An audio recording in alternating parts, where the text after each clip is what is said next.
जय हिंद दोस्तों, welcome back to my YouTube channel. तो आज हम लोग बात करने वाले हैं राजस्थान के स्टे वैकेंसी राउंड 2 की काउंसलिंग के बारे में, उसकी शेड्यूल के बारे में, उसकी सीट मैट्रिक्स के बारे में और अब कितनी कट ऑफ रहने की संभावना है, कट ऑफ कम रहेगी या ज़्यादा रहेगी, इन सब बातों के बारे में अब इस वीडियो हम लोग डिस्कस करने वाले हैं। देखो, सबसे पहले अगर अपन काउंसलिंग के शेड्यूल की बात करें तो शेड्यूल 20 तारीख से तो शायद ऑल इंडिया कोटा का EEEC का स्टार्ट होने वाला है। तो अब मान के चलो आज शाम तक या कल या 1-2 दिन या 4-5 दिन के अंदर काउंसलिंग का शेड्यूल आ जाएगा। राजस्थान की आयुष काउंसलिंग का शेड्यूल 4-5 दिन के अंदर आ जाएगा। उसके बाद में जो सीट मैट्रिक्स होगी, सीट मैट्रिक्स आएगा। अब हम लोग कट ऑफ की बात करते हैं कि कट ऑफ कितनी रहेगी स्टे वैकेंसी राउंड 2 में और सीट का क्या है। देखो, सबसे पहले अपन BA-MS की बात करें तो BA-MS की अब लगभग ना के बराबर सीट खाली है। गवर्नमेंट कॉलेज की मैं बात कर रहा हूँ। तो गवर्नमेंट कॉलेज में BA-MS की अब बहुत कम सीट खाली हैं। या तो बिल्कुल हैं भी नहीं, अगर हैं तो 4-5 सीट खाली हो सकती हैं। इससे कम सीट खाली इससे ज़्यादा सीट खाली नहीं है राजस्थान में BA-MS की गवर्नमेंट की। तो आप इससे अंदाज़ा लगा सकते हो कि जो पिछली बार कट ऑफ रही थी राजस्थान की स्टे वैकेंसी राउंड फर्स्ट में, तो उसके बराबर या उससे ज़्यादा मान सकते हो या उससे 1 नंबर कम मान सकते हो। इससे ज़्यादा राजस्थान में BA-MS की कट ऑफ नहीं जाने वाली है। तो आप मान के चलो, जो पिछली बार कट ऑफ रही थी स्टे वैकेंसी राउंड फर्स्ट में, कितनी कट ऑफ रही थी, सॉरी मुझे याद नहीं है, मैंने इसके ऊपर अलग से एक वीडियो बना दिया है, तो वो आप वीडियो जाके देख सकते हो। तो उतने नंबर से, उस नंबर से आपके कम नंबर हैं तो आपको BA-MS मिलने की अब संभावना बहुत कम है। क्योंकि राजस्थान की जितनी सारी BA-MS की सीट थी, मैंने जो रिजल्ट था वो पूरा एनालिसिस किया। एनालिसिस करने के बाद में ये देखा कि राजस्थान की जितनी सारी BA-MS की सीट थी, लगभग राजस्थान की BA-MS की सारी सीट भरी जा चुकी थी। जो केकड़ी कॉलेज था उसकी 60 सीट थी, 60 की 60 सीटें भर गई थी। जो बाकी जितने भी कॉलेज थे उसकी जितनी सीटें थी, सारी की सारी सीटें उसमें भरी हुई आ रही थी। तो अब मान के चलो कि बहुत कम सीटें हैं, मतलब कि हो सकता है अगर ज़्यादा से ज़्यादा 5-7 सीटें खाली हो सकती हैं। इससे ज़्यादा अब राजस्थान में BA-MS की सीट खाली नहीं है। और कट ऑफ जाएगी तो पिछली बार जो स्टे वैकेंसी राउंड फर्स्ट में गई थी उससे थोड़ी सी कम जा सकती हैं या उसके बराबर जा सकती है, पर इससे कम कट ऑफ जाने की बहुत कम संभावना है। थोड़ी सी इससे कम कट ऑफ जा सकती है, मतलब कि ये मान के चलो 1-2 नंबर आप कम कर सकते हो, पर इससे कम कट ऑफ राजस्थान में BA-MS की गवर्नमेंट कॉलेज के लिए नहीं जा सकती। क्योंकि गवर्नमेंट कॉलेज में अब सीट बहुत कम खाली है या तो बिल्कुल हैं भी नहीं।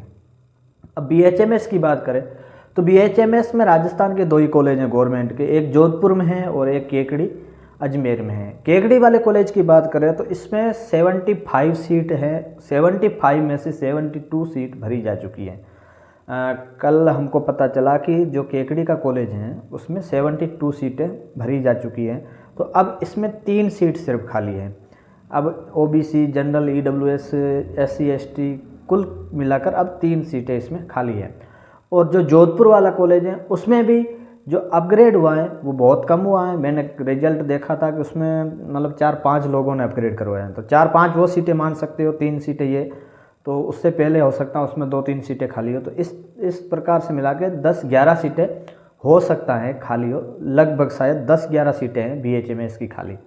तो BHMS की कट ऑफ भी इस बार बहुत कम नहीं जाने वाली हैं। आप ये मान के चलो कि जिसके BA-MS से कम नंबर थे, मतलब कि 4.5, पिछली बार मान लो 470 पे कॉलेज मिला था, अब 470 से जिसके कम नंबर है, 460 हैं, 465 हैं, 450 हैं, वो भी अब BHMS में आने की ट्राई करेंगे ना, क्योंकि लोग अब उस उम्मीद पे तो नहीं रहेंगे। तो BHMS की अगर बात करें तो BHMS में जिसके OBC, जनरल, EWS में 400 प्लस नंबर हैं उसको मिलने की थोड़ी बहुत संभावना है, या तो फिर 410 प्लस मान के चलो। 400 से कम नंबर पे BHMS मिलने की अब बहुत कम संभावना है। क्योंकि पिछले राउंड में तो सीटें खाली थी, लोगों को मिल रहा था, लेकिन इस बार उल्टा हो गया। जैसे पहले होता है ना कि फर्स्ट, सेकंड, थर्ड राउंड में कट ऑफ मतलब ज़्यादा रहती है और लास्ट राउंड तक जाते जाते कट ऑफ कम हो गई और जाती है। पर राजस्थान में इस बार BA-MS में बहुत ज़्यादा उल्टा हो गया। पिछली बार मतलब पिछले राउंड में 380-90 पे कॉलेज मिल रहा था BHMS का, अब 400 प्लस पे भी मिलना मुश्किल हो जाएगा स्टे वैकेंसी राउंड 2 में, क्योंकि अब बहुत कम सीट खाली हैं और बहुत ज़्यादा बच्चे ज्वाइन करने वाले हैं BHMS को, क्योंकि पहले बहुत से लोगों को BHMS के बारे में भी पता नहीं था। दूसरा, राजस्थान में भी BHMS के गवर्नमेंट कॉलेज हैं ये भी पता नहीं था। तीसरा ये था कि राजस्थान में जो BHMS के गवर्नमेंट कॉलेज हैं उनकी फ़ीस काफ़ी ज़्यादा है, पर उनको ये पता नहीं था कि स्कॉलरशिप भी मिलती हैं और बाद में स्टाइपेंड भी मिलता है। अब लोगों को धीरे धीरे ये भी पता चलने लग गया है कि वहाँ स्टाइपेंड भी मिल रहा है, स्कॉलरशिप भी मिल रही है, तो बच्चे का रुझान अब हो गया है कि चलो कुछ ना कुछ तो मिल तो ही रहा है, गवर्नमेंट तो मिल रहा है। तो इसलिए अब BHMS की कट ऑफ भी काफ़ी ज़्यादा रहने वाली है, 400 से कम नहीं रह सकती। OBC EWS जनरल कैटेगरी की बात करें, बाकी कैटेगरी की अगर बात करें तो भी 350 प्लस तो मान के ही चलो, इससे कम कट ऑफ BHMS की भी नहीं रहने वाली है। तो जिसके नंबर 400 से कम हैं तो अब वापस तैयारी पे लग जाओ। आप के पास अब बहुत कम टाइम भी, नीट के लिए भी कम टाइम बचा है, 5-6 महीने बचे हैं। तो इस टाइम में आप बहुत ज़्यादा वो काउंसलिंग में भी आप डिस्टर्ब होंगे। उधर तो बहुत से बच्चों का भी मैसेज आ रहा है कि भैया अब हम तैयारी वापस स्टार्ट कर दें क्या। तो जिसके 400 से कम नंबर हैं तो वो अभी से तैयारी स्टार्ट कर दो। चलो मान लो लास्ट में एक राउंड और हुआ, उसमें कॉलेज मिल गया तो ठीक है, नहीं तो तैयारी वापस स्टार्ट करो और वापस से लग जाओ। और पेपर भी अब टफ आने वाला है। और कट ऑफ का तो हाल आप राजस्थान में भी देख रहे हो, ऑल इंडिया कोटा में भी आयुष का तो आपने देख ही लिया है। तो कट ऑफ ज़्यादा रहने वाली है, कम नहीं रहने वाली। अगले साल भी इससे ज़्यादा बढ़ेगी, कम नहीं रहेगी। अब स्टे वैकेंसी राउंड 2 में BNYS की भी कट ऑफ ज़्यादा जाने वाली है। BNYS की पहले कम नंबर, मतलब क्वालिफाइंग नंबर पे भी बच्चे ले लेते थे, जिसके तो नीट भी नहीं मायने रखती थी। क्लास 12th के परसेंटेज के बेसिस पे भी बाद में फिर बच्चों को लिया जाता था BNYS में। अब उस BNYS की भी बहुत ज़्यादा कट ऑफ बढ़ने लग गई। तो आप ये सोच सकते हो कि कंपटीशन कितना हाई लेवल तक चला गया है। मतलब BNYS की भी कट ऑफ अब ज़्यादा रहने लग गई राजस्थान में। और BNYS के कॉलेज तो राजस्थान में ज़्यादा हैं, मतलब जितने गवर्नमेंट आयुर्वेदिक कॉलेज हैं उनके बराबर राजस्थान में BNYS के गवर्नमेंट कॉलेज हैं और 2 BHMS कॉलेज हैं। इसके बावजूद भी आप देखो BNYS की भी कट ऑफ बहुत ज़्यादा रह रही है। तो आने वाले टाइम में आप देख सकते हो कंपटीशन का माहौल BNYS, BHMS और BAMS में। BAMS तो MBBS की बराबरी कर रही है और BHMS भी अब BAMS के भी BAMS से भी कम नहीं है। तो आप जो कम नंबर हैं जिसके 400 से कम, अब वो वापस तैयारी पे लग जाओ।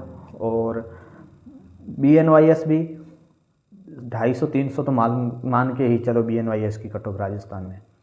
तो ये था ओवरऑल स्टे वैकेंसी राउंड 2 का। अब अपग्रेडेशन तो इसमें होगा और न्यू रजिस्ट्रेशन का भी कुछ पता नहीं, हो सकता है न्यू रजिस्ट्रेशन भी हो। अब न्यू रजिस्ट्रेशन होंगे भी नहीं, अगर मान लो उन्होंने ऑप्शन दिया तो अब बहुत कम बच्चे न्यू रजिस्ट्रेशन कराएंगे और करवाएंगे तो भी इसका अब कोई, मतलब ज़्यादा नंबर वाले थे उन्होंने न्यू रजिस्ट्रेशन करवा के काउंसलिंग करवा ली। तो अब कुछ एक बच्चे होंगे, मान लो प्राइवेट कॉलेज वाले, अगर वो न्यू रजिस्ट्रेशन करवा ले तो अलग बात है। चलो अब एक नेक्स्ट वीडियो में बनाने वाला हूँ जिसमें राजस्थान के जितने भी गवर्नमेंट आयुर्वेद और होम्योपैथी कॉलेज हैं इनमें स्कॉलरशिप मिलती हैं या नहीं मिलती हैं, और कौन कौन सी स्कॉलरशिप मिलती हैं और कितनी मिलती हैं, किस कैटेगरी को मिलती हैं, इन सब पे मैं एक अलग से वीडियो बनाऊंगा जो 1-2 दिन में आ जाएगा। तो स्कॉलरशिप से रिलेटेड आपको वो वीडियो चाहिए तो वो भी मैं बना के इसी चैनल पे 1-2 दिन में अपलोड कर लूँगा।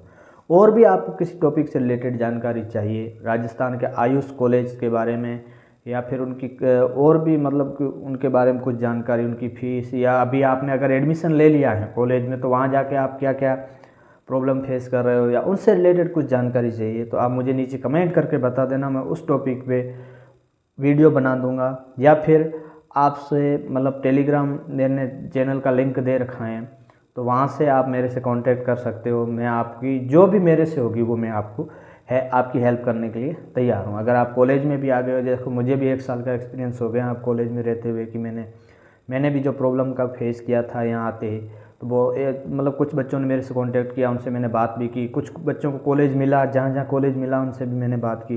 देखो मेरा कोई पेड नहीं है, ना तो मैं आपसे पैसे लेता हूँ, मेरे से जो हेल्प होती है मैं कोशिश करता हूँ कि आपको रिप्लाई दूँ, चाहे टाइम पे नहीं दे पाता क्योंकि मेरा भी 9 से 4 कॉलेज रहता है, उसके बाद में और भी काम रहते हैं, मैं कोचिंग में पढ़ाता हूँ, वहाँ भी चले जाता हूँ, तो इस वजह से आपको कम मतलब रिप्लाई दे पाता हूँ। पर फिर भी मैं रिप्लाई दे देता हूँ, लेट देता हूँ। अगर मुझे आप कोई क्वेश्चन पूछते हैं उसके बारे में पूरी जानकारी नहीं होती तो मैं आपको ये भी बता देता हूँ इसके बारे में मुझे जानकारी नहीं है, पहले मैं कहीं से कंफर्म कर लूँ या जानकारी लेके आपको बताऊँगा, या फिर मैं बोल देता हूँ आप किसी और कहीं से कॉन्टैक्ट कर लो, आपको और कोई अच्छी इसके बारे में जानकारी दे सके।